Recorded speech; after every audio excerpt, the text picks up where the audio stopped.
Welcome back. I'm about to tackle this 19 slide presentation and try to do it in 10 minutes. Why am I doing this?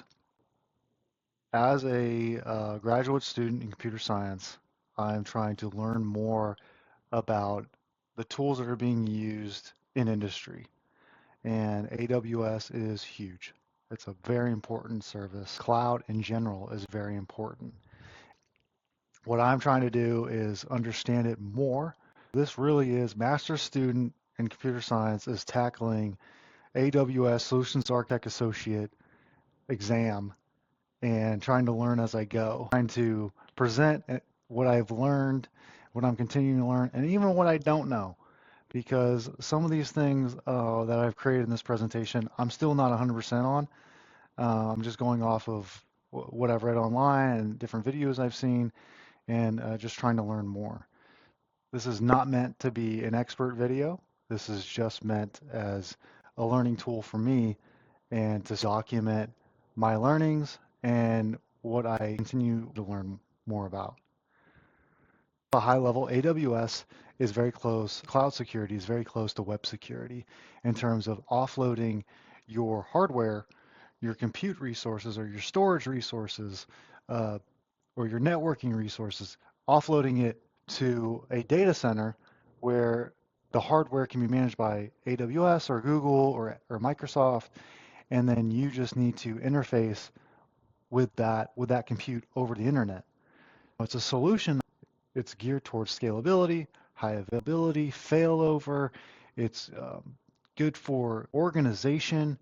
It's also can be very good for security if done right. That kind of leads into the security point where it's a shared responsibility. AWS believes that they are in charge of security of the cloud and you are in charge of the stuff that's in the cloud and the security of the stuff in the cloud. On us as security researchers and engineers to make sure that we are creating secure policies and rules that are in place to secure the data that we have in the cloud. We're going to go over some compute, some storage, some security, and some cost optimization, which that's really important to AWS. That's really important to all cloud is we'll take your resources and we'll run it for you. We kind of have to do it at a price that makes sense for you as the customer. Cost optimization is really important. That's what I've learned about with AWS is that's one of the core tenets that they have is their resources is be cost optimized. So offering a lot of different ways to do your compute or your storage needs to fit your budget. AWS Instant Store, which I'm going to try to do this in 7 minutes, but here we go. That's a temporary block storage physically attached to the EC2 host. So think of it like your computer, you have an SSD with the most likely, unless you have a really old computer. You have an SSD. It's kind of the same thing. It's a type of block storage that's connected to your EC2 instance. Direct Connect. It's essentially it's a dedicated private connection from your on-prem data center to AWS. So maybe you have a hybrid approach where you have on-premise, you have an on-prem compute, and then you also use the cloud. You also leverage cloud resources, like regulatory compliance going on, and so you have to have an on-premise data center. So you can use Direct Connect to be a private connection from your on-prem data center to AWS, and that's because of speed and high bandwidth needs. AMI is like the blueprint for EC2 instances. So think of it like with doing VMs, you have your image, your ISO, and so it's kind of the same thing. It's the blueprint that AWS is then going to create your EC2 instance. VPC peering is connecting two VPCs for private traffic without the internet. So not using the internet, no internet needed. You're just peering. You're connecting one VPC to another VPC, and that's good if you have a really partitioned out network and you're using different virtual private clouds for different purposes. Maybe it's security, maybe it's for redundancy, maybe it's for availability, who knows. But you're partitioning it out and you can use peering to connect. EC2 Spot, On Demand, and Reserve. These are the different types of EC2 instances. So Spot, cheapest, but it's interruptible. And then On Demand is flexible. It's pay as you go. Reserved is cost savings and long-term commitment. Spot instances are really good for nightly batch jobs. So that's kind of the takeaway there. This WAF we went over in a previous video. If you haven't seen that, go ahead and go back to the WAF video that I did. So it's essentially the WAF is deciding based on rules or policies of whether traffic should go through to the web application or not. So it's pretty much, you know, your web application's protector. So S3 storage, about optimizing storage, which that's kind of a big point, is cost optimization, also storage optimization. So store temporary, frequently accessed data in S3 standard. So short-lived staging or any intermediary data is the use case for that.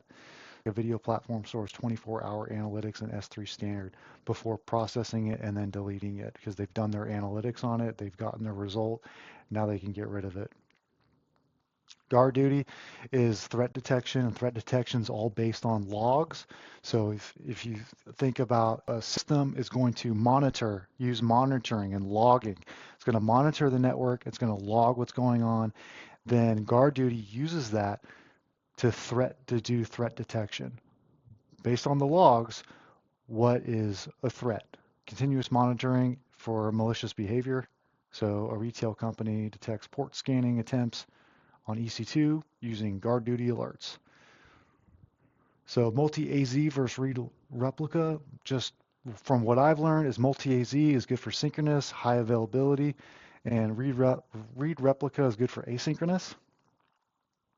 E-commerce database uses multi-AZ for high availability and read replicas for analytics. So Amazon FSx file gateway, it's a SMB compatible, and I had to learn more about what that was. It's server message block. It allows applications to users to read, write, and manage files on remote servers as if they were local. So it's an SMB compatible file storage for hybrid environments. So the use case is migrating on-prem Windows file servers, and the scenario could be a 200 terabyte of shared documents are made accessible to cloud and local apps post a migration. Auto scaling and target tracking scales. What is it? It's scaling EC2 based on a target metric. So CPU gets to a certain usage, whether it's 50 or 60 or 75 or whatever, and then you can do auto scaling based off of that.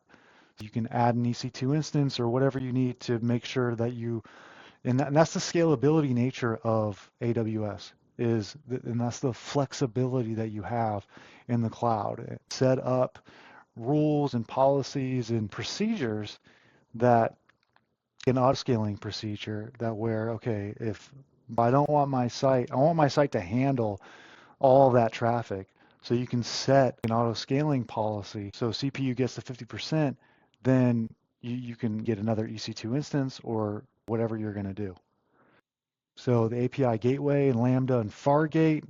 So combining all those together, it's a serverless front, container backend, represent state transfer API validation plus a scalable compute. Global accelerator, it's an edge network layer for improved global performance and failover. So this is a new one for me. Global access to your apps using this service is kind of the go-to. FSx for Lustre, I believe is how you say that. A high performance file system for parallel workloads. Think ML or high performance computing. Chip design firm processes hot data in FSx Lustre for parallel simulations. High performance. FSx for Lustre, however you say that, is for high performance. S3 Lambda and then Comprehend is event-driven ML with no infrastructure management for text extraction or serverless workflows. Amazon CloudFront is a global CDN with origin options. So you're trying to take content and move it closer to a geographic location. So you use CloudFront, at least from my understanding. So a company deploys CloudFront with on-prem origin to reduce latency for Asia visitors. It's all about that flexibility and and better compute for a better user experience ultimately. Getting content closer to your users is obviously going to be much more beneficial for accessing that content. And then Data Brew is a visual code-free data transmission tool. The key takeaway that I got from this is it was code-free. Glue is ETL, but the Data Brew is a visual code-free data transformation tool. 12. Thank you so much, and I look forward to seeing you in the next one.